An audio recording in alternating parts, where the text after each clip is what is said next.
Hey, welcome to the collection of the boys. Just getting out of the scrimmage here. Hawks zone. Seahawks forever. My man Mookie here with field goals on itself. The Hawks Nest here to chop up the scrimmage. And boys, we got a little bit to chop up, don't we? A little bit. Things. Where do we start? It was a day with a lot going on. Maybe we'll go to Milroe because this is the one people are liking a little bit. It seemed like he had his best day when I was talking to you guys. That was pretty universal. Is that where you stand? Yeah, I would stand saying this was Milroe's best day for sure. He definitely seemed to grasp the offense at full speed a little bit better today than what we saw yesterday. Made some of the better throws over the middle, and then obviously, again, they had practice on him for a touchdown. Yeah, yesterday was the long touchdown to Steven Sims, and okay, it's Patrick O'Connell in coverage, and Patrick should never be that far down the field covering Steven Sims, who incidentally did not practice today. But we can talk about the special teams stuff a little later. But the touchdowns to Tyrone Broden. Again, it seems like Milroe has a good chemistry with Tyrone Broden. Yeah, he does. Undrafted free agent rookie. I know the Seahawks fans, we always love an undrafted free agent wide receiver story. Like who's going to be the next Casey Williams, Jazz Ferguson, Doug Baldwin is the He premier. worked out okay. Talking about the ones who didn't really have a shot fair to make enough, the team. yeah. But yeah, Milroe, other than a couple of some short accuracy things that still need to be cleaned up, and that was just in stealth. But in the actual 11 on 11, the first few plays, he was looking to scramble. But after that, I mean, he was a lot more comfortable, it seemed. He was evading pressure. He was making some tougher, like the last touchdown to Broden, there was significant pressure in his face on the left side, I think by Jared Ivey. And he just lofted it beautifully. You can see the touch on his longer passes and just the sheer arm strength that he has. It looks almost effortless. So after kind of an up and down day for Milroe on Friday and more extended 11 on 11 stuff today, I'd say a significant improvement. And the closest thing we've seen so far today to live action, and we weren't sure what we were going to expect, right? But much to our delight, it was mostly a full action scrimmage today, 11 on 11. Started out a lot of ones versus ones, and then we mixed it up a little bit. And I almost wonder because of that, if that created an environment for Milroe where he's just more comfortable. Because he could take off and run if things broke down a little bit, so he could find a little bit more of that rhythm, whereas during practice, like you got to stand there, you got to plant your feet, you got to make the throw. That's what we're looking at, we're watching for. And we did. We saw him get out on a couple of runs today that were fun to watch, but you also knew that if it was real live action with full tackling, they might have been even bigger plays. So he was a lot of fun to watch. He wasn't the only thing that was fun to watch today, but he was definitely a highlight. We've got to continue to talk about the guy that's ascending through the receiving corps here and continuing to make plays, and that is the man, the myth, the legend, Tory Horton, who's back there as essentially your de facto #1 punt returner today as they started out practice with that, but then again was making catches or making near catches, maybe just missed a toe drag on the sideline for another epic catch 2 times in 2 different days, 7 days. He's coming along, isn't he, Bryce? He's definitely coming along, Brandon. And today, the interesting thing was when the #1 offense went out for 11 on 11, there were 3 receivers lined up. It was Tory Horton, JSN, and Cooper Kupp. It wasn't MVS, who we had seen at other points. I'm sure you guys have seen at times. I think there's a good case to be made that Tory Horton has jumped himself up that receiving corps now. And it should be interesting to see what we see when the Raiders come to town and if he's still in the lineup.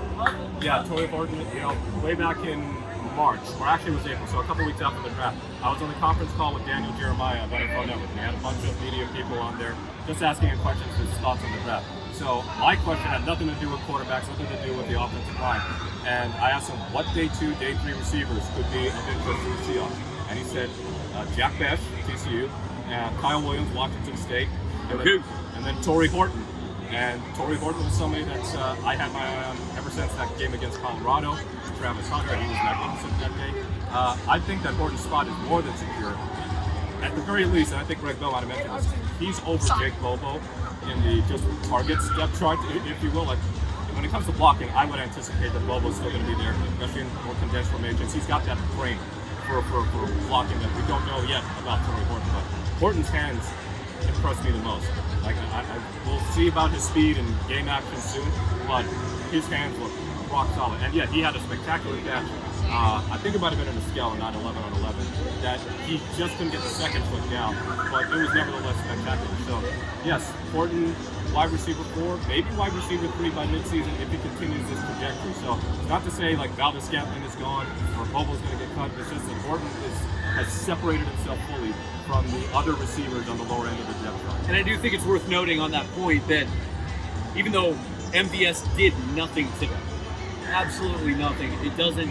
I wouldn't read too much into that if that's what you end up reading in someone's review of what happened today. Because in the practices, certainly that we've seen throughout training camp, he does have a role on this team, and I think he's a guy that's on this roster. It's more of what Horton's ascent does for this roster is it doesn't mean you have to go on the open market looking for a wide receiver now. But the core is good, and then you can maybe look to other places and see if you can find something else there. The run game to me, we haven't had a chance to talk about today in separate sections a little bit. It was good today, but I thought it was a little boom or busty. Whereas a lot of this run game is supposed to be more about the 3 yards in a cloud of dust, and it felt like more of it was going to be 20 yards where they were getting stopped at the line of scrimmage. Yeah, no, it was. It was a bit of boom or bust there. The thing I found very interesting today, there wasn't a lot of outside wide zone run today. There was a lot of inside the tackles. We were running a lot of gap power kind of stuff, which may have been part of the thing. Let's see what we can do in here with this group and see. And there were a couple of those runs that were 4 or 5 yards. I think sometimes they got blown a little early, as we saw. But it was refreshing to see when Charbonnet hit that hole with the number 1 line, how much push they actually got. There was one run, Dan, you and me saw, where Gray Zabel literally led the entire way down the field for about 10 yards, and Charbonnet finally broke off. Just followed him into the hole. I think we can safely say that we will actually have some form of a rushing attack. I think it's very true. And Charbonnet looks good. You mentioned yesterday a little quicker maybe, even a little more burst to him back to the UCLA days. And I think that we saw that from him today on some of those runs as well. Offensive line grades today, guys. Let's go down real quick on the grades overall. Overall, I would give it a B-. I would say there were still areas, definitely, when you start to see the depth and you start to see the guys working in.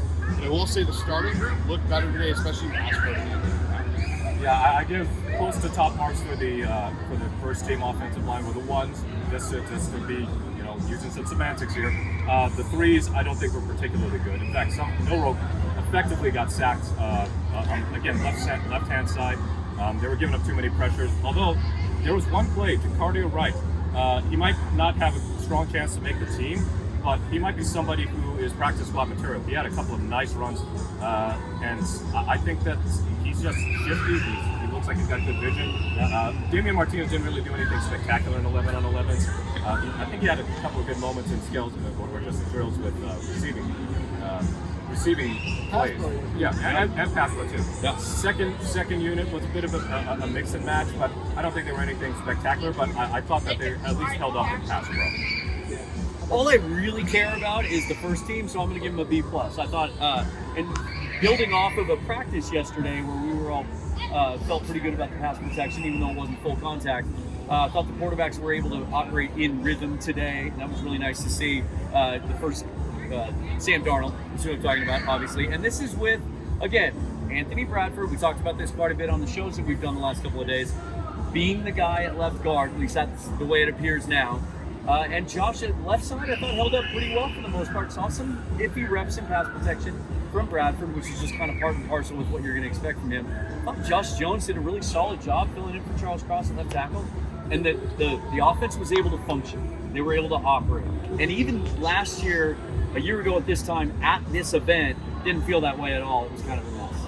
The one thing I'll say was interesting today, too, to add to that point that Sundell and Olu went back and forth with the ones at the center position. It was interesting. Yesterday, we saw more of Olu getting those reps, and Sundell was moving between guard and center. Today, we saw him move a bit to guard, but he actually got a few more reps in series playing that center role with the one unit, and there wasn't a drop-off. And unless I missed it, that's the only rotation we saw with the first unit, right? Yeah. It's just those 6 guys. Yeah. They've kind of sort of quieted that down, it appears, at least with the first line. And Bryce, with his eagle eyes, where he can pick a guy out in the crowd from literally 3 football fields away in a section, was able to notice that there's actually a brace right now on Christian Haynes. So maybe Sherlock Bryce over here has broken the case, and that maybe there's something going on a little bit with his shoulder, which would explain why he didn't give me reps again today, wasn't out there again today, and hopefully we get some news on that updated really shortly. We turn this over to the defense. I did think it was another even day overall, but if I had to give it, I'd say maybe the defense got just a little edge ahead, but because they didn't have consistency as much as anything else. Did you guys see it the same way? Yeah, I thought the defense again came out, did what we expected them to do. That first unit, even the 2 unit. I was really impressed with Kyle Cotta.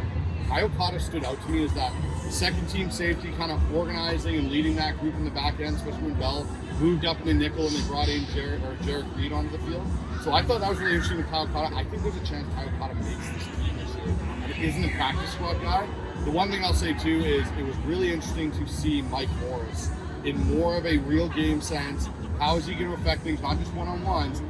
He really is turning into a different player, I think, this year than what we've seen in the first two. It's another great problem to have where you got a plethora of edges and you don't know what to do with them. We got a Nichenin sighting on the sideline, a Riley Mills sighting on the sideline, Shamar Charles, your cornerback that you signed, all dealing with injuries. They all had bands on their leg for the entirety of the practice. So I don't know what we can read in that, but that's semi-update there. Who defensively for you, Mookie, flashed today?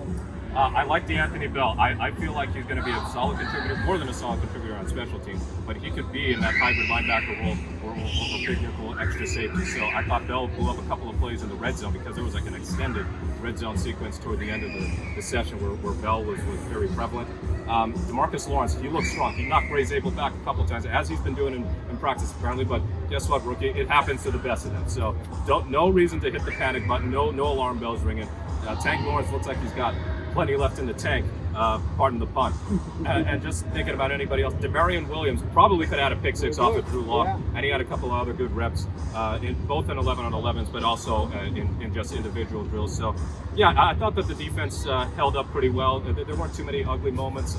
Witherspoon also probably should have had a pick too. Yeah, and people we got to shout out, Mike Morris already, but also Brandon Feely continues to make. He was getting backside penetration. He's blowing up run plays.